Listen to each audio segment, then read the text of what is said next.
legal, você provavelmente deve estar tipo assim, como que isso aconteceu e quando que isso aconteceu, e pra te dizer a verdade eu não faço a mínima ideia. Só vou dar um contexto, né, antes disso tudo acontecer, bora voltar um pouco pro passado.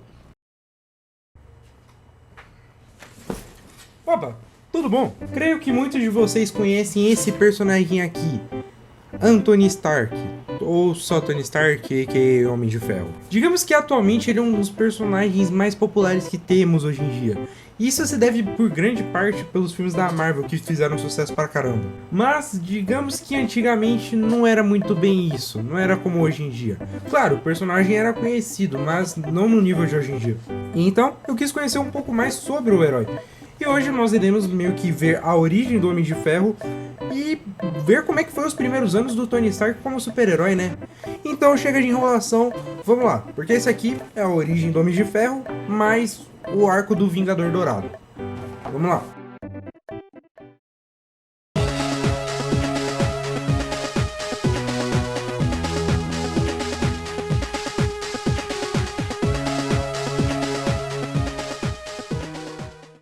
No finalzinho dos anos 50, a Marvel acabou lançando um quadrinho chamado Tales of Suspense, onde o intuito era contar histórias com foco em temas sobre ficção científica. Até que em certo ponto, Stan Lee teve a ideia de criar um personagem rico e playboy que além de tudo é um empresário de armas. Assim, com uma história feita por Larry Lieber e Stan Lee e desenhos de Don Heck e Jack Kirby, na edição 39, o que é o mais novo, mais empolgante, mais sensacional de todos os super-heróis. Ele vive, ele caminha, ele conquista. Quem? O Homem de Ferro. Contemplem sua impressionante chegada. Ouçam suas estrondosas passadas à medida que ele avança cada vez mais. Pois hoje, você está destinado a conhecer o invencível Homem de Ferro. E simples assim, com essa introdução, temos um dos personagens mais importantes para a Marvel. E já impacta com essa introdução e esse visual que muita gente não gosta e acha feio. Mas na minha humilde opinião, essa armadura inicial é linda, é perfeita, literalmente um Homem de Ferro. A história começa no Vietnã, em uma área isolada que pertence aos Estados Unidos. E nisso vamos ao laboratório de Anthony Stark, ou só Tony Stark, onde ele está fazendo uma demonstração de um potente transmissor eletromagnético para o general americano, e mostra o quão poderoso aquele pequeno transmissor poderia ser, além de várias utilidades que essa inovação poderia ter na guerra. E aí mostra um pouco da vida do Tony, mostrando como ele é um milionário playboy que está sempre saindo com modelos, e nas horas vagas é um cientista inventor. Indo para o sul do Vietnã, conhecemos um grupo de terroristas chamados de Guerrilha Vermelha, que são liderados por esse cara aí, o Wong Chu. E seu grupo acaba por fazer os nativos da aldeia como prisioneiros e desafiando eles a uma luta, onde, caso vençam, a aldeia fica livre. Mas é óbvio que isso não acontece, né?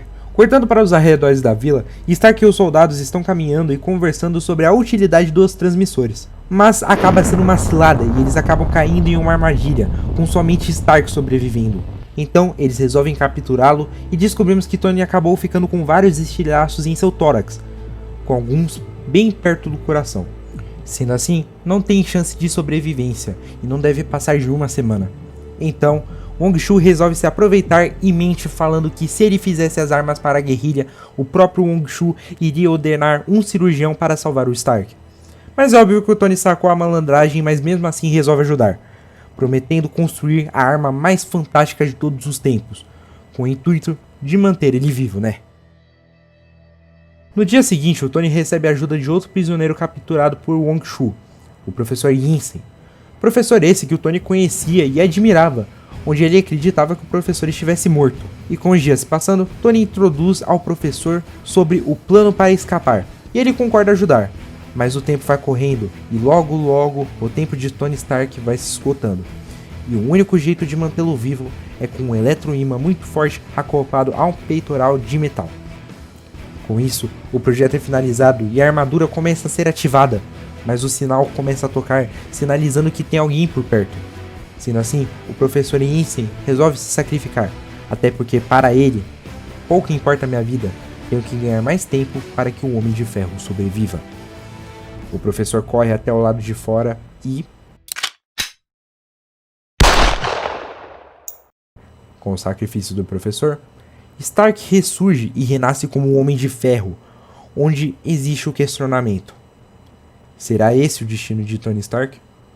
Sua mente ainda pensa, seu coração ainda bate, mas será que ele ficará preso nessa prisão de ferro para sempre? Contudo, após testar um novo equipamento feito, é-lhe dado a habilidade de voar. Escapando, Tony percebe que ainda não acabou, alguém ainda tem que vingar o professor, e esse alguém vai ser o Homem de Ferro. E... rapaz, essa tradução aí tá meio estranha. Com um disfarce, Tony resolve enfrentar Wong Shu, e após vencê-lo, ele manda seus homens abrirem fogo, mas devido à armadura, os Shiros são inofensíveis, e com seus equipamentos montados no cativeiro, ele usa contra os soldados, inutilizando suas armas. Com o desespero de Wong Shu, Tony vê a oportunidade perfeita e usa os transmissores para fazer uma serra, mas Wong Shu joga um armário em cima dele e ordena a execução de todos os prisioneiros. Mas isso não é grande problema para um Homem de Ferro, que consegue se libertar tranquilamente. Porém, sua energia vai acabando, e em uma última jogada, Tony usa um jato de óleo que cai no depósito de armas, e assim...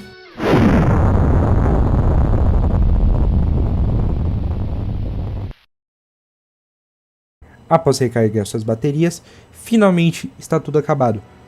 Os prisioneiros fugiram, as tropas inimigas fugiram todas em pânico, e o professor Yinsen, que sacrificou a sua vida pela de Tony Stark, poderá descansar em paz.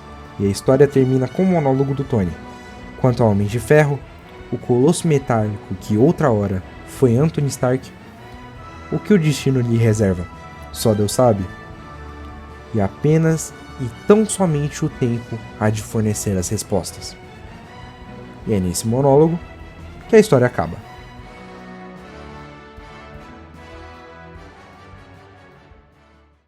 E essa aqui foi a origem do Homem de Ferro, e falar pra vocês, pra época é bem surpreendente até os conceitos, né? E outra, tem toda a ideia de um Homem de Ferro, né? De uma pessoa meio homem, meio máquina. Pô, pra época deve ter sido genial, cara. E assim, muita gente pode discordar, mas assim, pra mim, essa primeira armadura aqui do início, essa aqui, a primeirona Mark I, ela é bonitona. Ela simplesmente entrega o que você espera quando lê o título Homem de Ferro. Então assim, essa HQ é da hora. Tem mais edições, no caso. Eu ainda quero rever mais dela. No caso, vão contar, se eu não me engano aqui, deixa eu dar uma olhada aqui. Rapidão, dá um minuto. Ó, como eu tô vendo aqui, ela vai daqui da Tales of Suspense, da 39 até a 46. Eu já encomendei as outras, então, bom, vai demorar um pouquinho pra chegar, mas é isso. Espero que vocês tenham gostado. Deixa o like, né, compartilha. Eu espero que vocês tenham gostado desse estilo de vídeo, né, pra eu poder trazer mais, né. Vamos indo. E... pois é aqui onde fomos parar. O que tá acontecendo?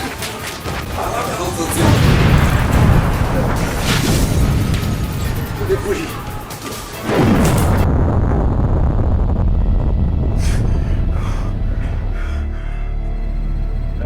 Ah, tu finalmente acordou! Tem aranha? Cuối cùng nó cũng đến với chúng ta rồi. Yankee, cùng với anh và người nhện, cuối cùng họ cũng có thể chế tạo được vũ khí tuyệt vời của tôi. Tá legal. Quem são eles? E o que a gente tá fazendo aqui? Ei, fica calmo aí, cara. Esses servos aí fazem parte de um grupo chamado Guerrilha Vermelha. É um grupo terrorista que visa impor a ordem e esse tipo de coisa. Peraí. Terroristas vietnamitas? A gente foi sequestrado. Aparentemente sim. Ou se é assim, não sei. Joga teias, cara. Por favor, me ajuda. Agora não rola. Agora é o momento da gente parar e pensar numa estratégia pra meter o pé daqui e derrubar esses caras. Então, se você tiver alguma ideia, sinta-se à vontade. Então tá. A gente precisa, não sei, fazer, não sei lá, uma arma que dê pra fazer com toda essa sucada aqui. Olha, acho que uma armadura quebraria o galho. É isso. Bora, vamos trabalhar. Vem.